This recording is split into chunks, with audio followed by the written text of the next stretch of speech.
माझा संजय राऊतांनाच म्हणणं आहे की तिळगुळ घ्या आणि रोज सकाळी 9 वाजता गोड बोला. विनाकारण खोटे आरोप करत बसू नका. तुम्ही गोड बोलला तर महाराष्ट्रामध्ये शांतता नांदेल. महाराष्ट्र समृद्ध आणि सफल होतोय देवाभाऊंच्या नेतृत्वात. तुम्ही सकाळचा भोंगा बंद केला, कडू बोलणं बंद केलं, गोड बोलणं सुरू केलं तर चांगलं होईल. मी स्वतः संजय राऊतांना मकर संक्रांतीच्या शुभेच्छा देतो. उद्यापासून नवीन संक्रमण सुरू होणार आहे. या नव्या संक्रमणामध्ये आपण रोज सकाळी उठून सरकारबद्दल, चांगल्या कामाबद्दल गोड बोलावी अशा अपेक्षा व्यक्त करतो आणि सर्व लोकांना मकर संक्रांतीच्या मनापासून शुभेच्छा देतो.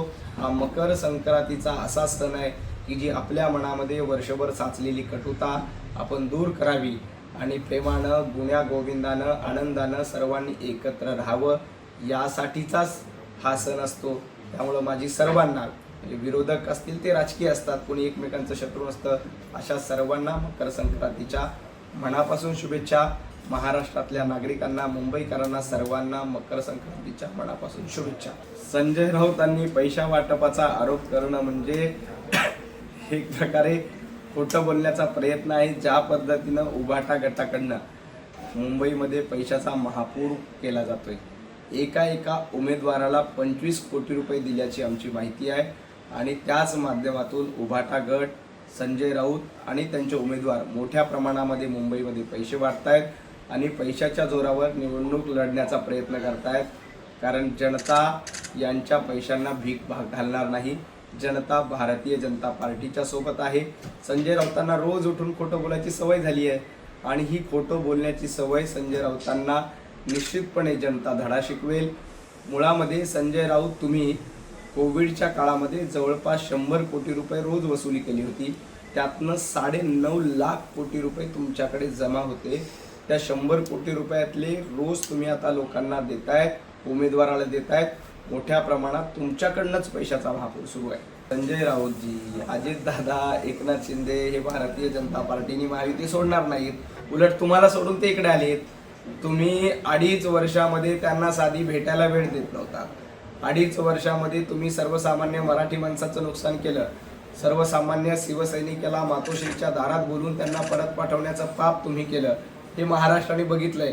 40 आमदार तुमच्या नाकाखालून निघून गेले, तुम्हाला कधी कळलं नाही. तुम्ही आता काय अजितदादा सोडून जातील, एकनाथ शिंदे सोडून जातील. एकनाथजी शिंदे हे महायुतीचे भक्कम आधारस्तंभ आहेत. अजितदादा महायुतीमध्ये आहेत. देवाभाऊ, एकनाथ शिंदे आणि अजितदादांची त्रिमूर्ती आहे. त्यामुळं या त्रिमूर्तीसमोर तुमच्या द्विमूर्तीचा निभाव लागणार नाही. ही तुमची द्विमूर्ती आता फक्त महापालिकेमध्ये सत्ता मिळवण्यासाठी एकत्र आली आहेत. त्याच्या पलीकडे तुमचा ना मराठीचा अजेंडा आहे ना तुमच्याकडे मराठीचा झेंडा आहे. मराठीचा अजेंडा आणि मराठीचा झेंडा हा फक्त भारतीय जनता पार्टी आणि महायुती घेऊन पुढे जाते. मुंबई महापालिकेत संजय राऊत आणि त्यांच्या पक्षाचा दारुण पराभव होतोय. म्हणून संजय राऊत आता पश्चिम बंगाल, अफगाणिस्तान, पाकिस्तान, चीनच्या गप्पा करतील. मुंबई महापालिकेत मुंबईकर हे भारतीय जनता पार्टीच्या सोबत आहेत. त्यांचे आशीर्वाद भारतीय जनता पार्टीच्या पाठीशी आहेत आणि निश्चितपणे भारतीय जनता पार्टीला मुंबईकर आशीर्वाद देतील. संजय राऊतांनी पश्चिम बंगालच्या गप्पा मारू नये. मुंबईमध्ये तुमचा पराभव होतो हे मुंबईकरांनी बघितलंय. ज्या पद्धतीचं फ्रस्ट्रेशन तुमच्या चेहऱ्यावर गेलंय, त्या फ्रस्ट्रेशनमधनं तुमचा पराभव होणार हे जवळपास निश्चित आहे. वडापावाची मज्जा उडवायचं कारणच नाही. उलट तुम्ही मराठी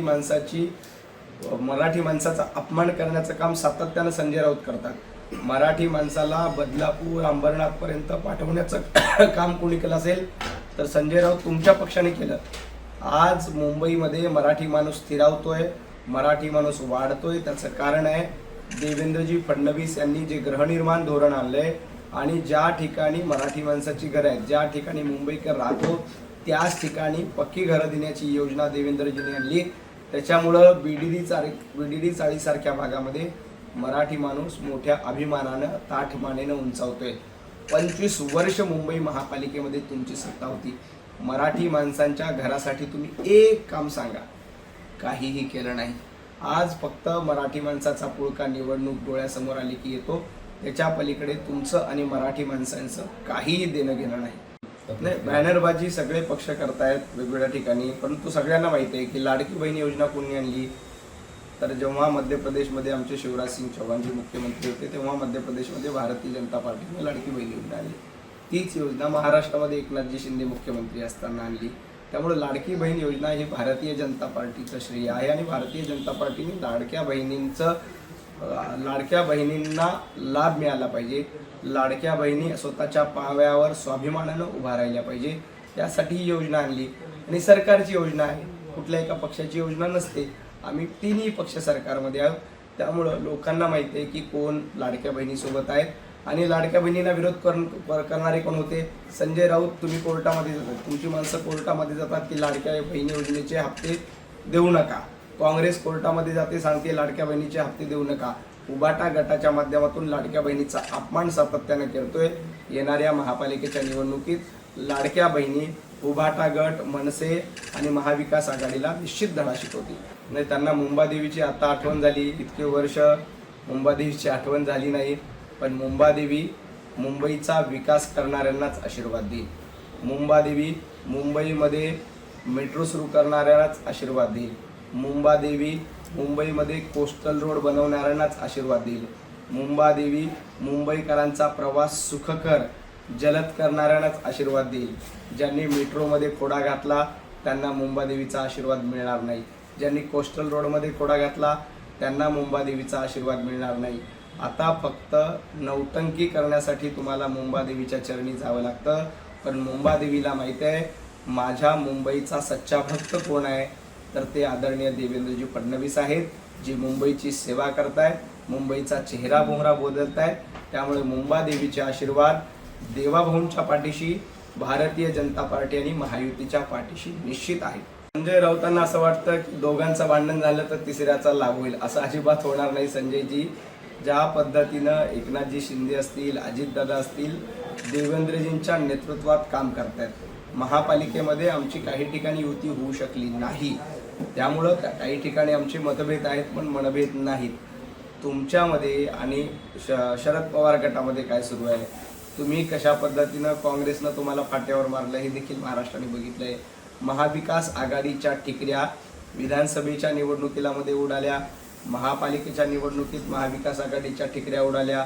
भारतीय जनता पार्टी आणि महायुती आम्ही एकत्र आहोत. काही ठिकाणी आमची युती होऊ शकली नाही, त्या ठिकाणी आम्ही मैत्रीपूर्ण लढत करत आहोत.